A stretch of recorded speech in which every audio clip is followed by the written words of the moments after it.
Avec ma petite société Robot Garage, je crée des robots.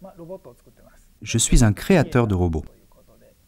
Je me considère tout à la fois inventeur, artiste et designer. Je développe essentiellement des robots humanoïdes.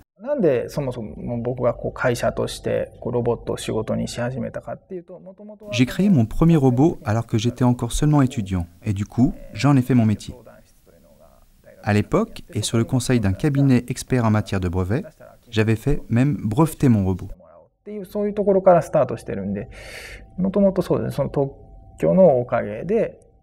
Mon idée était de vendre en un seul lot mon robot et mon brevet à une entreprise. Il est certain que la combinaison brevet et talent artistique, droit d'auteur plus design intéresse très fortement les investisseurs.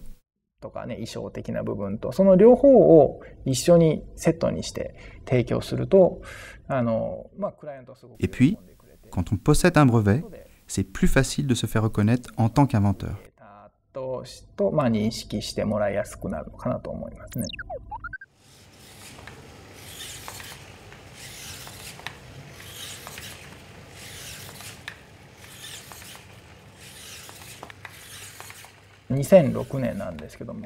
Jusqu'en 2006, il n'existait pas de robot féminin. À cause du grand nombre de moteurs, de composants électroniques, de batteries à intégrer dans la structure, il était extrêmement difficile de créer des robots aux silhouettes harmonieuses. En plus, la finesse de la structure posait à ces tentatives de robots féminins un vrai problème d'équilibre.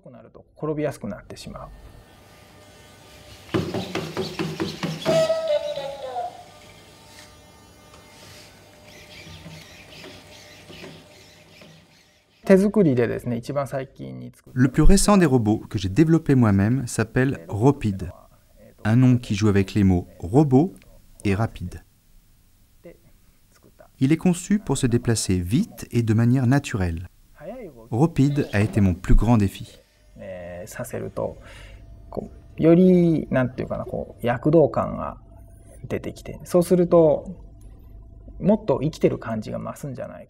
Je pense que les mouvements coulés et enjoués ont vraiment beaucoup d'importance. Il y a encore peu, la plupart des robots se déplaçaient en étant arqués sur leurs genoux. C'était tellement pas naturel que j'ai voulu créer une technologie qui améliore leur marche. Et cette technologie, c'est moi qui l'ai brevetée.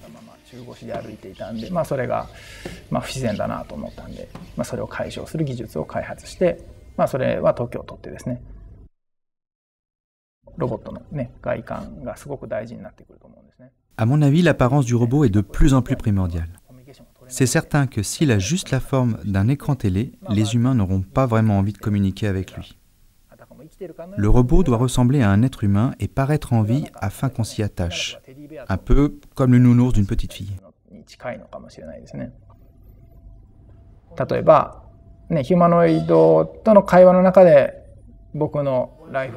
Si je communique à un robot humanoïde toutes les informations qui concernent mon style de vie, par exemple mes goûts, mes horaires, il gardera en mémoire toutes ces données. Alors, effectivement, à une heure précise le matin, il allumera les lumières, ensuite il ouvrira les stores, il mettra en marche l'air conditionné, et dès que je serai sorti, le robot nettoiera ma maison.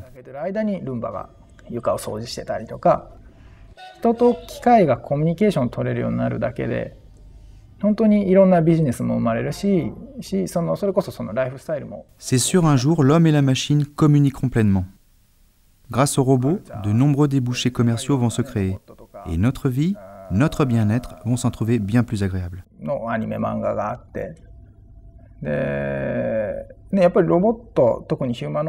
Il y a plein de bandes dessinées, de dessins animés, les mangas, qui font référence aux robots humanoïdes.